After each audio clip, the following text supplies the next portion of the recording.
بيكم. النهارده هنعمل سوا شاورما رنجة على طريقتي تحفة، لازم بجد تجربوها. ميكس بهارات مع صوصات بيخليها طرية كده وطعمها رهيب. يلا بينا نشوف المقادير. معايا بهارات فلفل اسود شوية كده منه، ورشة بسيطة من الكمون، ومعلقة صغيرة كزبرة ناشفة، وقرفة وزنجبيل، ومعلقة صغيرة مليانة من السبع بهارات، وتوم بودرة او خلطة التوم من شيفي. وبجيب الرنجة اخليها ني في ني واقطعها مكعبات. ولو عايزين طريقة خلي الرنجة اكتبولي في التعليقات، هي سهلة جدا وبسيطة وممكن نعملها سوا. ومعايا بصلاية بيضة وبصلاية حمراء مقطعهم جوليان، ولو مفيش احمر او ابيض عادي ممكن تستغنوا عن حاجة منهم، المهم استخدموا عادي المتاح في البيت عندكم. ومعايا فلفل اخضر قطعته مكعبات صغيرة، وممكن لو حابين تضيفوا فلفل شطة مفيش مشكلة. ومعايا فرعين من البصل الاخضر، اخدت الجزء الاخضر بس اللي بيبقى فيه ده وقطعته مكعبات كده صغيره.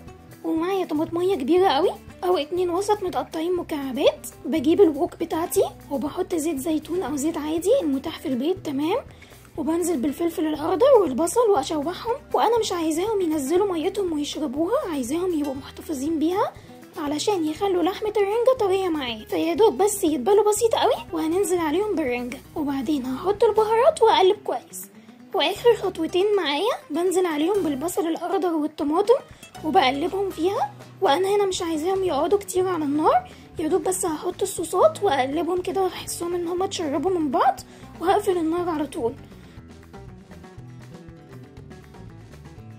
الصوصات بتاعتي اساسي بستخدم مستردة وصويا صوص ودبس الرمان. ولما بيكون عندي صوص ترياكي بحب احط غطا منه ومعلقة من الصويا، لو مفيش بحط معلقتين صويا غامقة.